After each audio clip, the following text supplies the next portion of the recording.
Hola, buenos días. Bueno, presento ahora a la siguiente ponente, que es María José Bocorn Finato.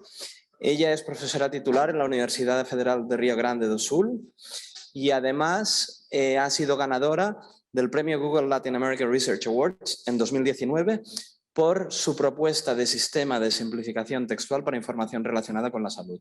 Asimismo, es miembro de la Comisión Brasileña de Terminologías Técnico-Científicas del Instituto Internacional de la Lengua Portuguesa y colaboradora del Consejo Nacional de Desarrollo Científico y Tecnológico en materia de productividad de la investigación desde 2007.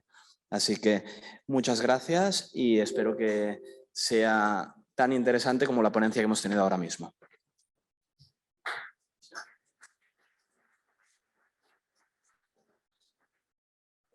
Poderei eu mesma mover os slides? Sim?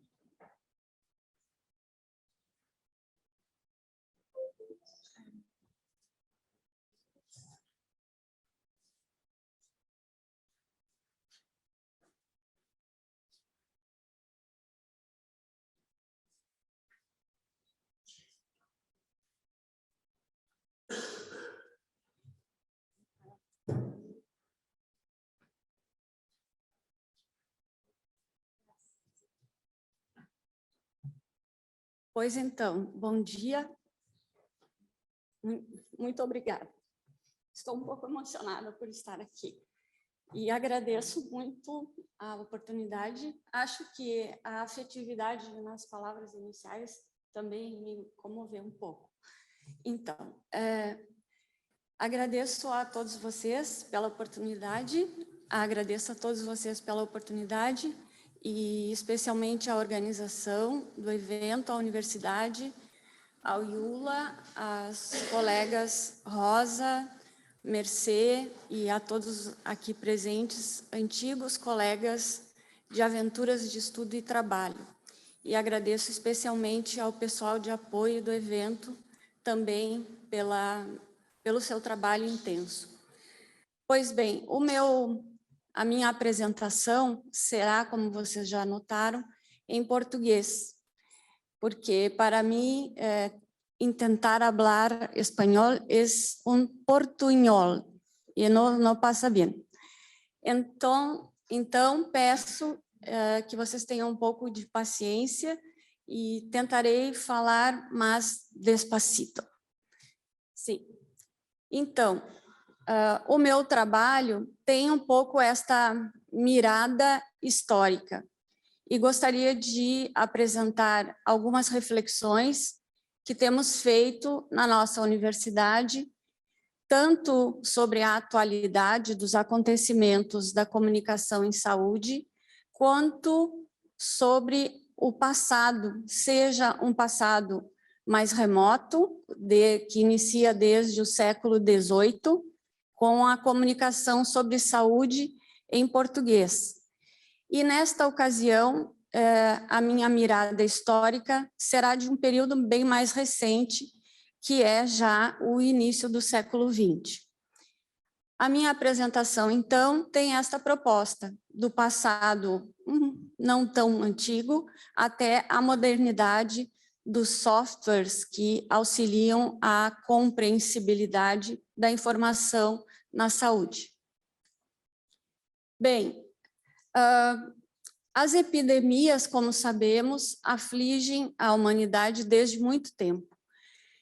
E, de alguma maneira, conforme colocam esses autores brasileiros, elas são como espelhos que refletem as relações morais mantidas pelas pessoas, umas com as outras, e delas com o divino, como há pouco o Dr. Barona falava, mas também com o Estado e também com aquilo que percebem como sendo uma organização do conhecimento, que chamamos a ciência.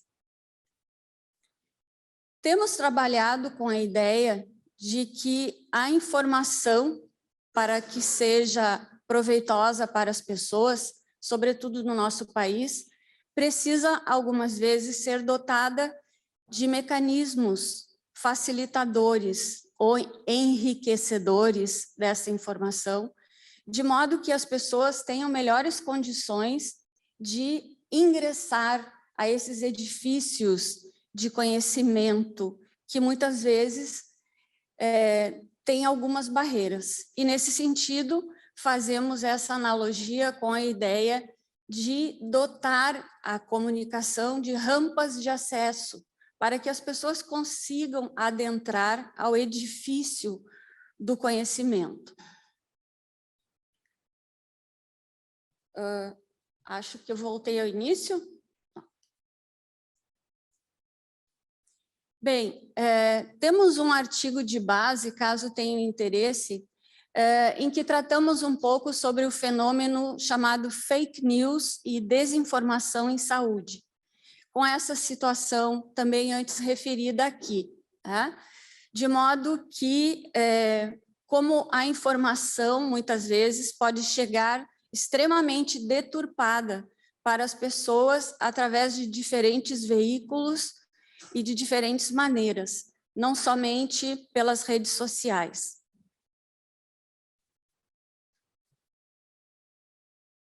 No Brasil, a situação que nós temos, infelizmente, é esta.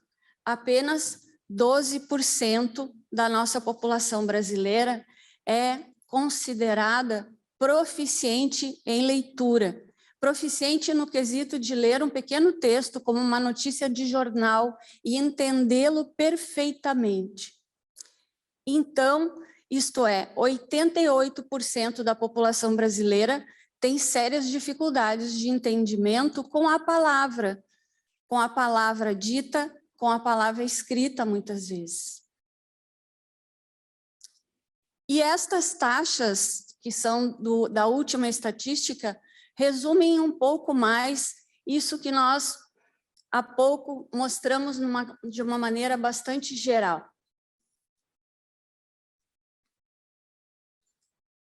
E aqui, acredito que vocês podem perceber o tamanho disso, considerando o tamanho do Brasil e a quantidade de pessoas a que eu estou me referindo. Então, temos uma camada muito pequena lá acima, que podemos considerar proficiente e que seja capaz de entender a informação, e aqui estou destacando especialmente a informação escrita.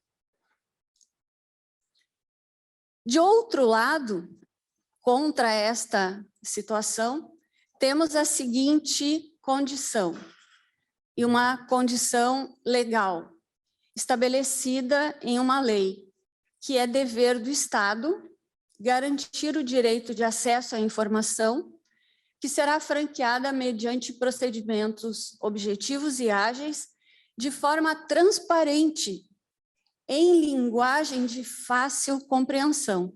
Como vocês veem, esta lei parece que tenta enfrentar aquela situação que eu havia ilustrado antes.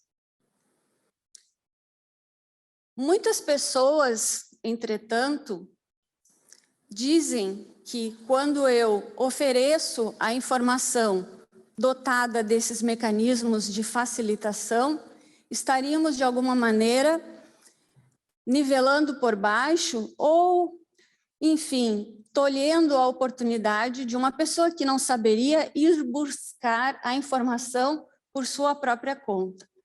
Mas, enfim, a linguagem simples e a acessibilidade textual e terminológica, elas são também, neste tipo de situação a que eu me referi, causas sociais.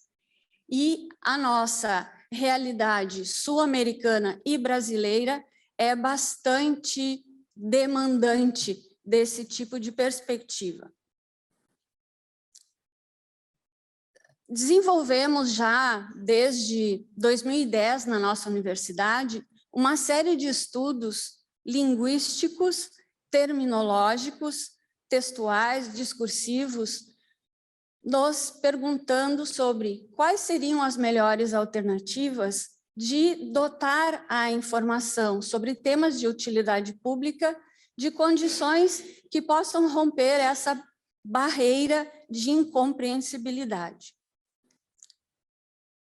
E, como havia referido a pessoa que me apresentou aqui antes, desenvolvemos um sistema computacional que visa ajudar um redator que lida com informação sobre temas de saúde a produzir textos escritos em um formato que possa ser mais compreensível.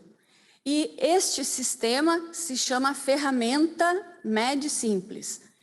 Não é uma ferramenta que simplifica automaticamente o material.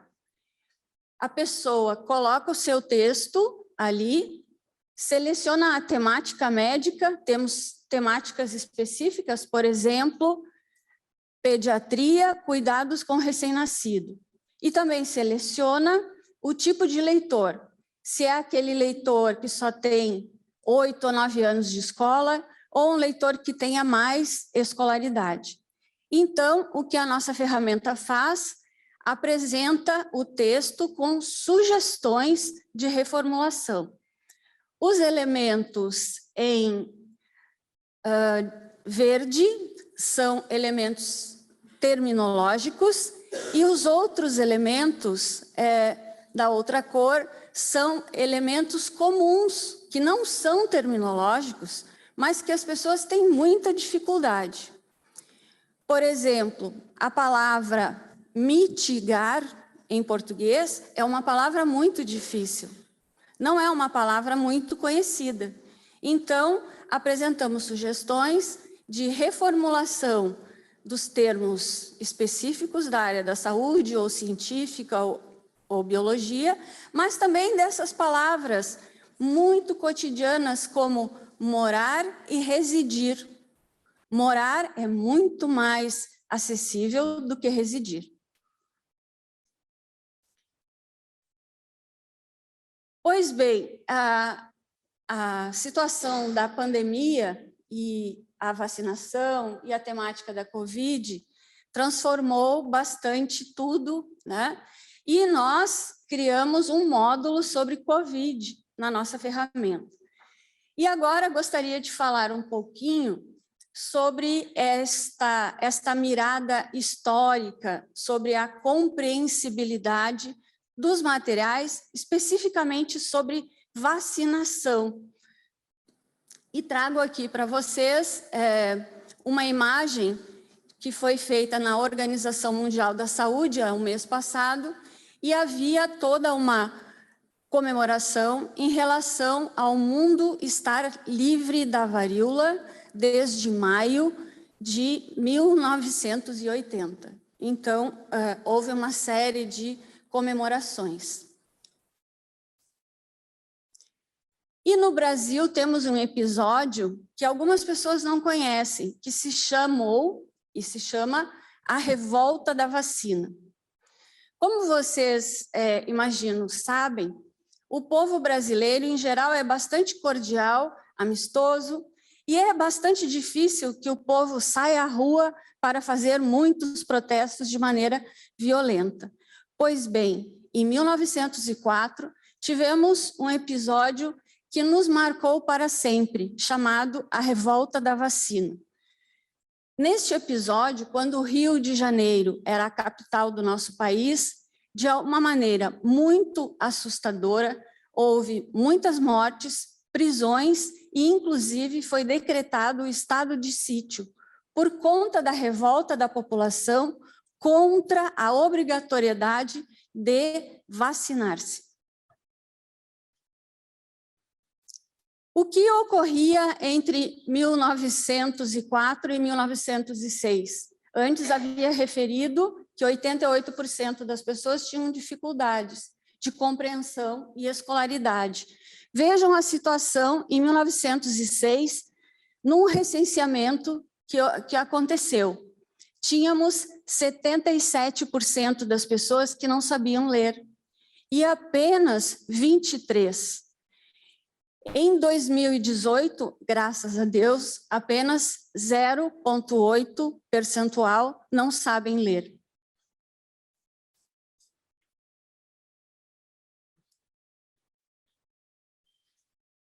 Nesse caso, temos, em 1904, uma inovação tecnológica no Brasil, que é o desenvolvimento de um novo tipo de vacina. Até então, as vacinas eram feitas numa tecnologia que se chamava braço a braço, e se tomavam partes de pústulas do braço de pessoas que tinham varíola, se mexiam com uma agulha, e então se colocava isso no braço de uma pessoa sadia. E os reservatórios de vacina, em geral, eram crianças abandonadas que viviam em hospitais, ou então pessoas de origem da época da escravatura. E tivemos, então, um novo saber, né, e que foi estabelecido a partir da produção laboratorial de vacinas contra a varíola.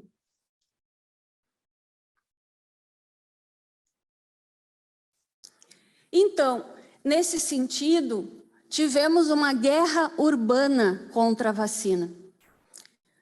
E esta situação, por conta da recusa da população contra uma vacina, que era uma vacina nova, e uma série de medidas sanitárias também que estavam sendo implementadas naquela época. E isso acabou criando, na minha percepção e de outros pesquisadores, uma memória negativa extremamente importante. E essa memória é tão negativa ao ponto que é preciso insistir muito, muito para que as pessoas realmente procurem as vacinas como prevenção, para que não haja as enfermidades. E nesta história temos a figura emblemática chamada Oswaldo Cruz, que hoje dá nome à nossa maior fundação de pesquisa na área de vacinas. Pois bem, Oswaldo Cruz, voltando de Paris, tinha suas novas ideias e inovações tecnológicas sobre o mundo das vacinas.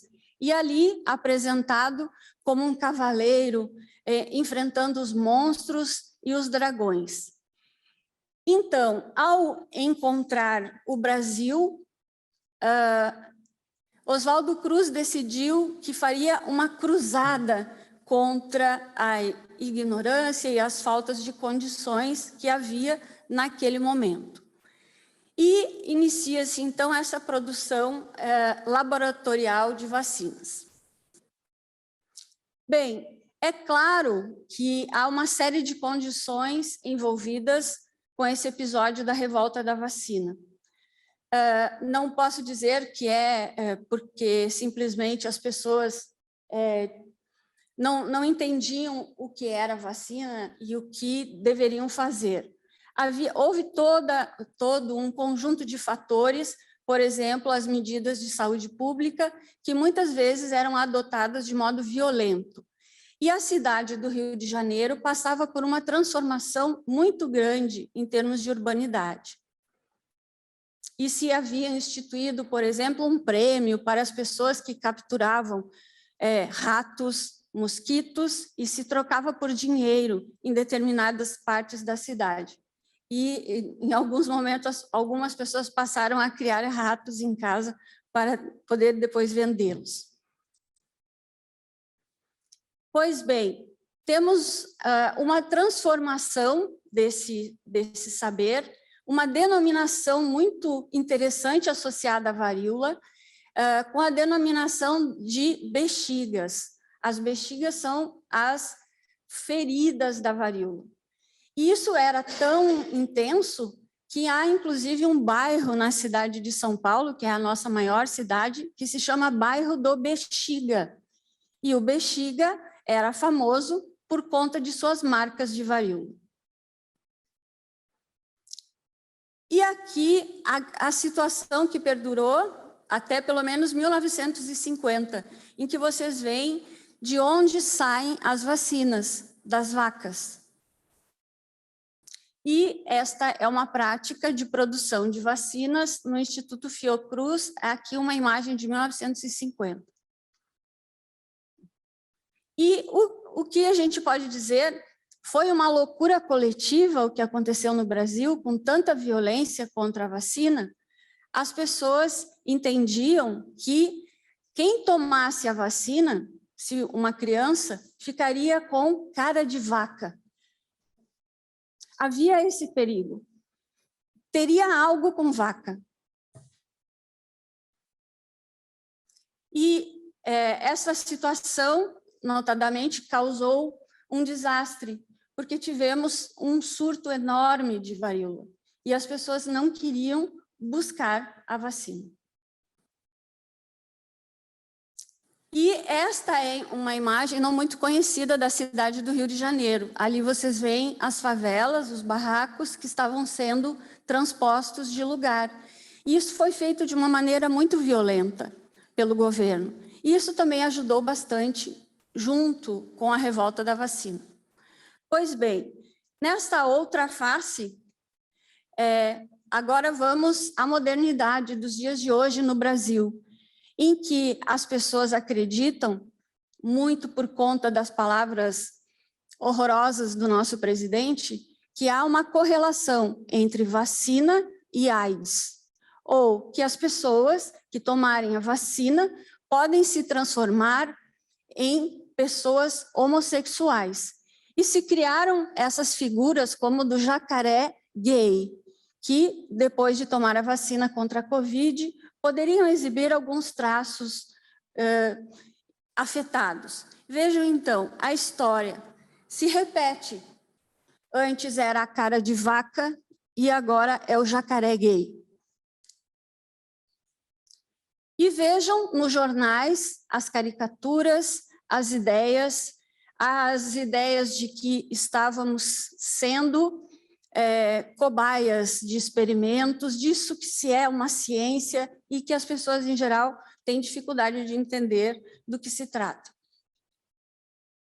Bem, já vou terminar. Nesse momento aqui, o pior, se dizia que havia perigo de teratogênese para quem usasse a vacina. Isto aqui é uma foto da minha cidade de Porto Alegre em outubro de 2021. Vejam ali pessoas em protesto na frente da Assembleia Legislativa contra a vacina. Isso é verdade? Aconteceu. Então, a ideia é que vacinas são injeções experimentais. E houve, inclusive, vínculos com o nazismo. Enfim, e então pensamos, sim, mas e como é a informação que diz que isso não é verdade? O problema é que essa informação, o desmentido, muitas vezes não tem condições de ser compreendido. A mentira parece límpida e cristalina, e o esclarecimento, a verdade, parece que chega de uma maneira ainda muito difícil para a compreensão das pessoas. E aí vem o nosso trabalho da ideia de simplificar como traduzir aqui, porque é importante dizer a verdade de um modo compreensível. De outro lado, temos o nosso trabalho, que é desenvolvido em várias frentes na nossa universidade, e tentamos, de alguma maneira, suprir essas necessidades das pessoas que precisam se comunicar conhecimento, comunicar informação com algum auxílio na parte linguística. Bem, esta foi a ocasião em que recebemos o prêmio da empresa Google em 2019 por esta ideia, que não é a ideia mais original, maravilhosa do mundo, mas acreditamos que pode ajudar um pouco o nosso país. Bem, basicamente era isso que tinha a falar, recomendo a vocês conhecerem os nossos materiais, está tudo em português, porque precisamos disso para o português. Muito obrigada.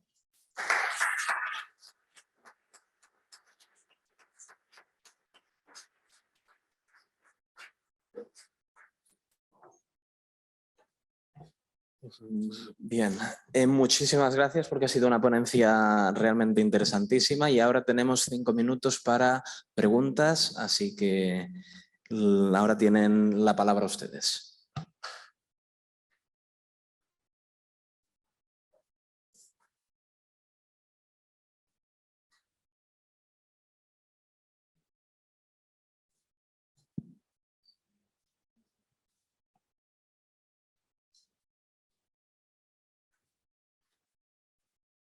Gràcies. Bon dia.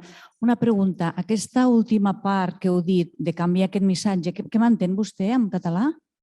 ¿Entiende? ¿No? Yo prefiero si hablas ¿Castellano? Bien. castellano. Esta última parte de la exposición que ha hecho sobre el cambio de mensaje para incidir en lo que es verdad de la vacuna, ¿ha tenido resultados positivos? ¿Qué porcentaje actualmente tiene en su país de vacunación COVID? A porcentagem de pessoas vacinadas hoje é de 85%. Sim, é muito boa. E estamos muito felizes, porque a vacinação foi muito bem sucedida. Mas ainda há essas pessoas que estão fora desses 85%, que seguem dizendo, não vou me vacinar, as vacinas são perigosas, não sabemos o que ocorrerá no futuro, daqui 5 anos. O que acontecerá com as nossas crianças, por exemplo, daqui 5 anos? A ciência não é um lugar de certezas. Esta é a informação. E o mais triste, na minha visão, é que, por exemplo, a paralisia infantil hoje está retornando, o sarampo está retornando ao Brasil, porque se usou toda uma série de estratégias com essa informação de péssima qualidade que chegou. Mas temos já sucesso, acho que cada vez as pessoas veem, né, que, enfim, tomei a vacina e estou bem e não fiquei com nenhum tipo de efeito adverso a partir da vacina.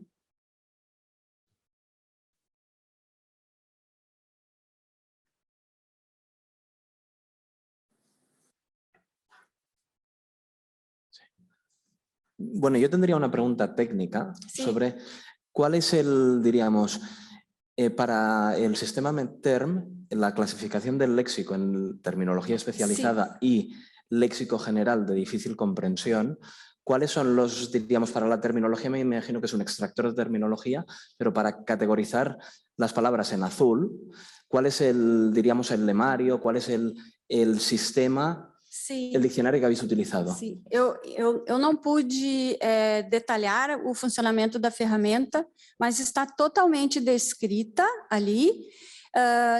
Temos atualmente 5 bases de dados temáticas: Covid, pediatria, oncologia,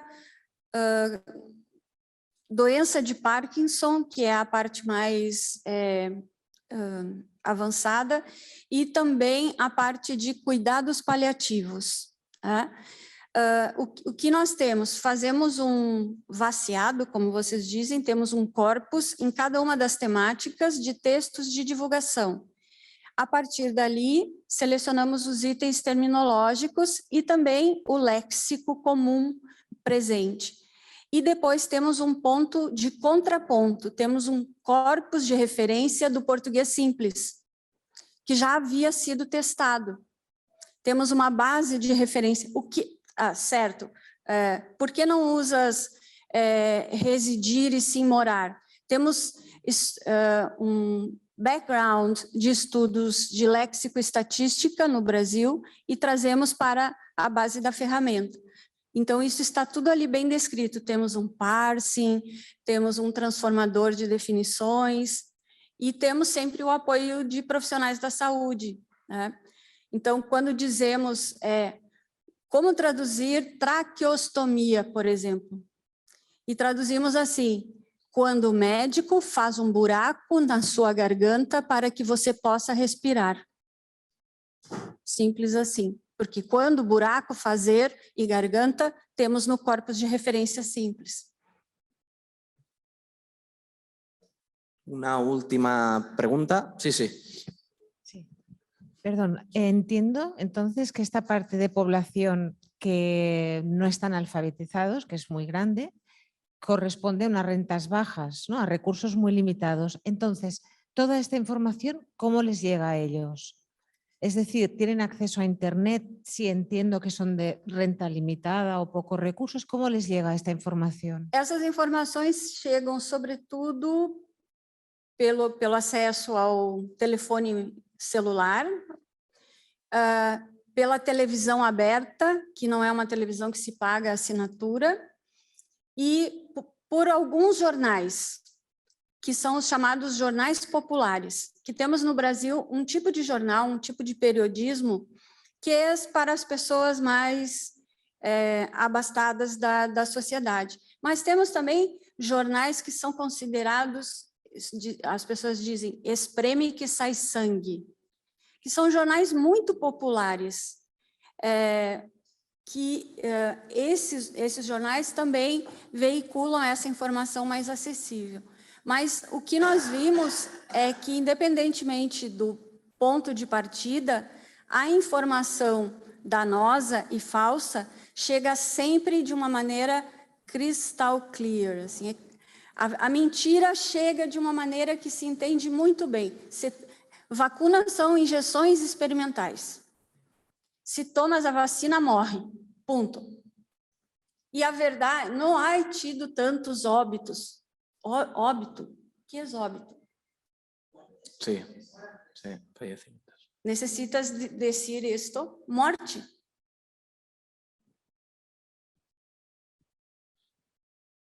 Bom, doutora Finato, muito obrigado. Certo.